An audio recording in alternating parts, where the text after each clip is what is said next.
प्यारी सी मोहब्बत की अनोखी कहानी, इसमें शरीफ सा राजा नटखट सी है रानी।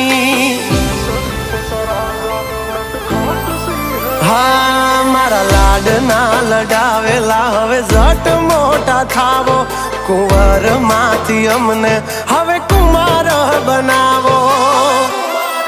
हाँ उमर थई 18 हवे विवाहनु विचारो, वहू राणी थईने वाली मारा खोरडे पधारो।